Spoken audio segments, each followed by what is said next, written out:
Hi, my name is Taylor Jones, and I am submitting my Task 4 lesson plan video. I want to preface this video by saying that it is a physical education lesson, so of course I'm not a PE teacher, so I do not have all of the tools and equipment with me that I will need, so I have just done the best that I can. So with me I have the cones that I will need, along with my audience member, my mother. We have our line plot, we have our basketball, and the video of my choice that I'm going to use for the lesson that shows students how to dribble a basketball. So for beginners, I will get started. Okay, so by this point, I will have set things up and my students will have watched their 2-minute how to dribble YouTube video. So now I'm going to speak to my audience as if she were my student and explain this lesson and hopefully get going. So initially I'm going to separate you guys into 4 groups evenly. If we have an oddball out, I'll just add them to whatever team. Totally fine. I'm going to give you guys each team a basketball. I'm going to set out the 2 cones. Each person is going to stand in a straight line. The person that is going first has the stopwatch. They will hand it to the person behind them. When that person says go, the first person is going to down and back and dribble as many times as they can in 20 seconds. Now, to be clear, a down and back is down one way and then back. That counts as 1. So you're going to see how many you can do in a total of 20 seconds. Once the person behind you calls it and says 20 seconds, you're going to stop where you are. If you're halfway through, we're not going to count that one. We're just going to go for the whole number. So once you have the full total calculated in your head, you're going to come over to where I have laid out a line plot for you. So let's say, for example, you have 15 down and backs, right? You will find this line plot and you see where it says 15 and you will make an X. Simple like that. We're not going to have any half numbers really. If we have to go in between numbers, that's totally fine. But we shouldn't have any halves because we're rounding to the full number. That person is going to continue to do that task 3 times, 1 person at a time. So that second person will now get the ball. They will pass the timer to the person behind them. Same thing. You guys will dribble down and back as many times as you can, all while controlling and maintaining your body control with this ball for 20 seconds. Same thing. When that person reaches the 20 seconds, they come over, they will document their time. Now we're going to do this for a total of 3 rounds.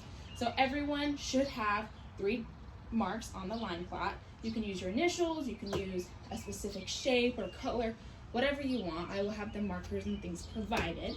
At that point, you guys are going to place the ball down. You are finished with that. You are going to come over to your line plot and you are going to take your own separate sheet of paper. I will also have that for you as well. Now, in doing so, you are going to find your own initials, color, whatever, and you're going to document your own time, your own attempts. So for example, if I have 15 full attempts on the first run, if I get 20 on the second one, and let's say I get 18 on the third one, in order to find the mean, we do what? Add, and then what? Divide by the total 3 numbers, right? Yeah. So let's go ahead and add these up. I know that 15 plus 20 gives me 35, plus 18 gives me 53. So I have a total of 53, and I'm going to then divide 53 by 3. In doing so, you might have a remainder. It's totally fine.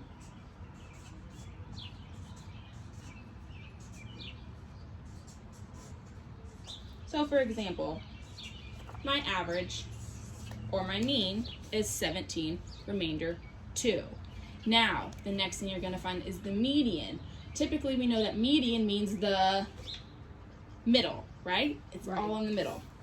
So you can also go back and look at that line plot, or you can create your own again and see that you have 15, 20, and 18. When you figure out the median, it's important that you organize the numbers from least to greatest. By doing that, it ensures that the numbers are accurate, they're in order, and that you will get your answer correctly. So my answers would go in 15, 18, and then 20. So I have my three numbers, super simple. The middle number is going to be your median because we only have 3 to choose from, right? Not a whole lot of numbers to pick. So our median is 18. So far, my mean is 17, remainder 2. My median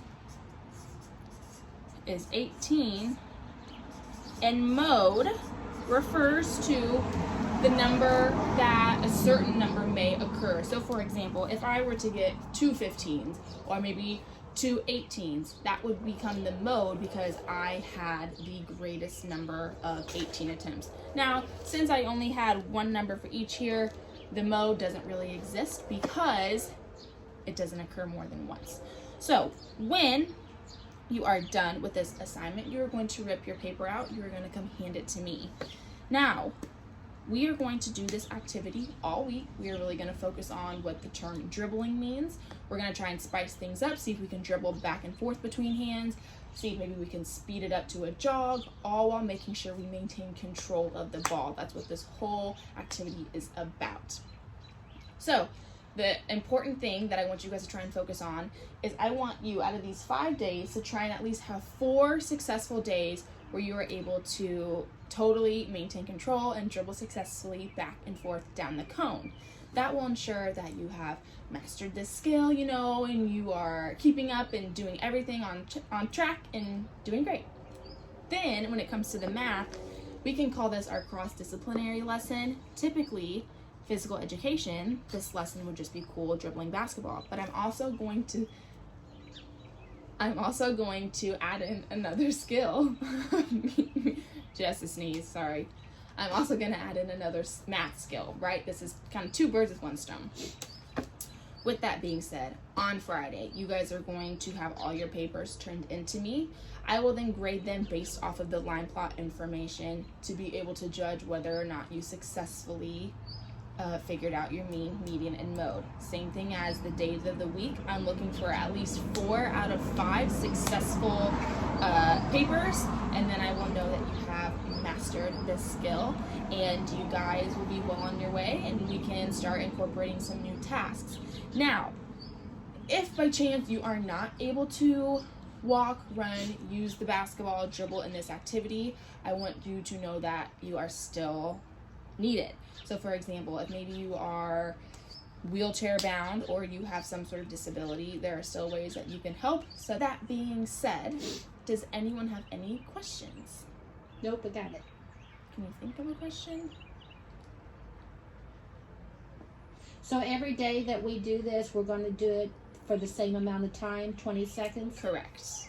Every attempt is 20 seconds. We're going to go through the line of the group 3 times. So you should have 3 separate dots of your own on your group's line plot. So let's say that we have 4 members in a group, right? 4 times 3, there should be 12 points each on your team's line plot. Got it. Okay. No other questions. Would you mind showing me so that way I know that I did Want me it? to dribble? Yes.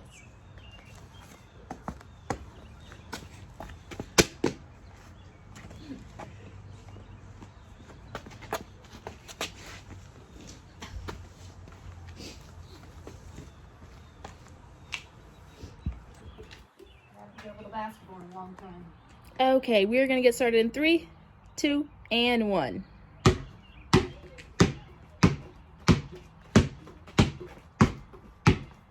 There's 1.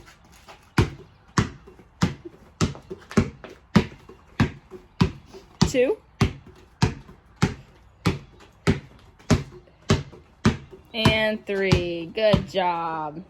So it may vary depending on the person, skill set, age, so on and so forth, how many people are able to get down and back successfully. But with that said, that's my PE/math lesson for 5th grade standards, and yeah.